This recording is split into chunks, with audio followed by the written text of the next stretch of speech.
Muy buen día, amigos, y gracias por hoy día meditar en la palabra de Dios conmigo. Les habla el pastor Tim Walsh, pastor de la iglesia Gracia de Dios, iglesia luterana en Dix Hills, aquí en Long Island, Nueva York. Espero que nuestra meditación en la palabra de Dios hoy les sea una bendición. Estamos leyendo hoy del Evangelio del Mateo. Estamos leyendo del capítulo 5, los versículos 13 al 20. Voy a leer, si quiere, puede pausar el podcast, encontrar su Biblia, traerla y después sigue conmigo mientras lea. Ahora, las palabras de Jesús del Mateo capítulo 5, empezamos con el versículo 13. Dice Jesús: ustedes son la sal de la tierra, pero si la sal se vuelve insípida, ¿cómo recobrará su sabor? Ya no sirve para nada, sino que para que la gente la deseche y la pisotee. Ustedes son la luz del mundo. Una ciudad en lo alto de una colina no puede esconderse, ni se enciende una lámpara para cubrirla con un cajón. Por el contrario, se pone en la repisa para que alumbre a todos los que están en la casa. Hagan brillar su luz delante de todos para que ellos puedan ver las buenas obras de ustedes y alaben al Padre que está en los cielos. No piensen que he venido a anular la ley o los profetas. No he venido a anularlos, sino a darles cumplimiento. Les aseguro que mientras existan el cielo y la tierra, ni una letra ni una tilde de la ley desaparecerán hasta que todo se haya cumplido.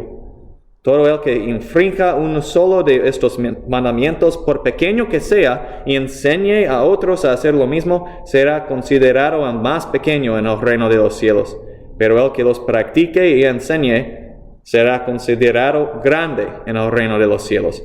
Porque les digo a ustedes que no van a entrar en el reino de los cielos a menos que su justicia supere a la de los fariseos y de los maestros de la ley.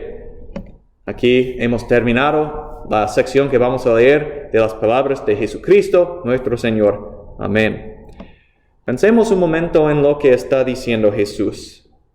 Nos dice a nosotros, sus seguidores: ustedes son la luz de la tierra, ustedes son la luz del mundo. ¿Qué quiere decir?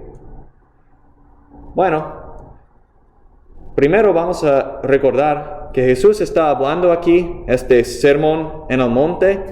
Esta es su primera vez enseñando públicamente a sus discípulos. Jesús apenas los ha llamado a seguirlo y les está diciendo: ustedes ya son la luz del mundo. Es decir, ya cuando uno empieza a seguir a Jesús, representa al mundo lo que es seguir a Jesús. ¡Wow! Fuerte eso. Pesado eso, ¿no? Apenas lo empiezo a seguir y ya soy representante a los demás de lo que es seguirlo a Jesús. No tengo más tiempo para aprender un poco, pensar un poco, leer un poco y después puedo ser representante. Pensémoslo de otra manera, ¿no? Imaginemos que tú te muevas a otro lugar, no a otra ciudad, a otro estado, a otro país, digamos. Y ahí la gente hace las cosas de manera distinta a lo que se había acostumbrado usted, ¿no? Pasa en todas partes.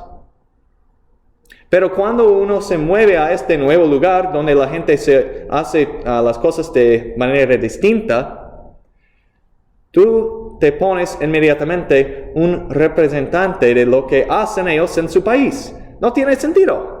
Pero eso es lo que Jesús está diciendo. Ya que ustedes han entrado en mi reino, ya que me han empezado a seguir, ya representan lo que es ser discípulo de mí al mundo.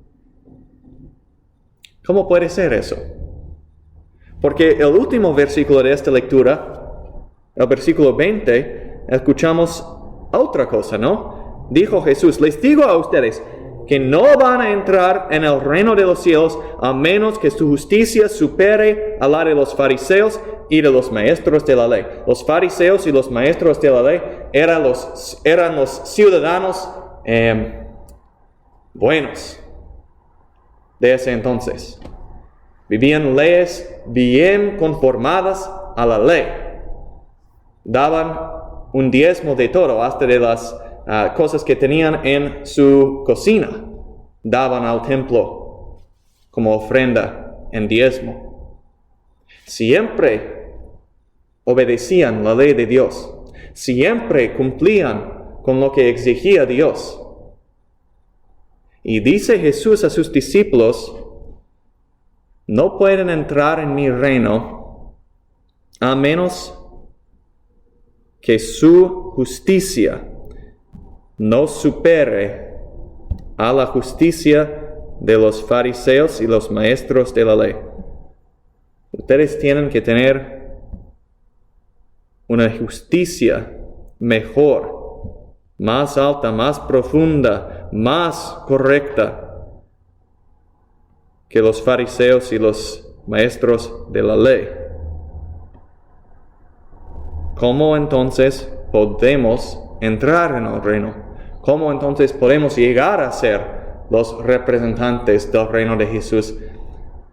Porque no podemos tener por nuestras propias fuerzas una justicia así, una inocencia así, un estatus ante Dios así. Pero gracias a Dios, por nuestras propias esfuerzos, por nuestra propia justicia, así no es la manera de entrar al reino de Jesús, al reino de Dios, a los cielos. Dice esto el apóstol Pablo en Romanos capítulo 3.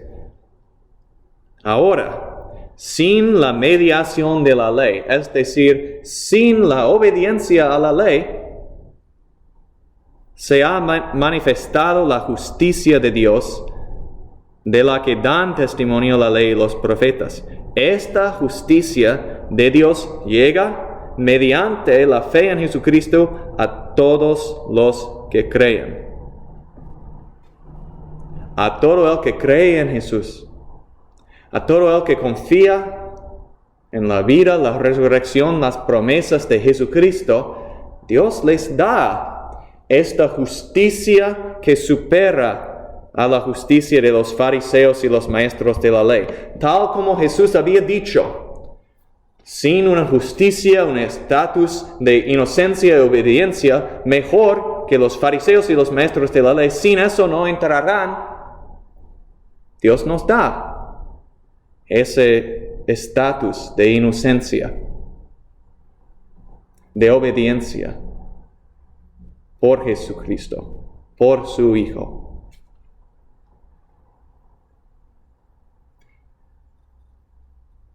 Y ahora, sin nuestras propias esfuerzos, sin nuestra propia obediencia, hemos llegado a ser la luz del mundo, la sal de la tierra.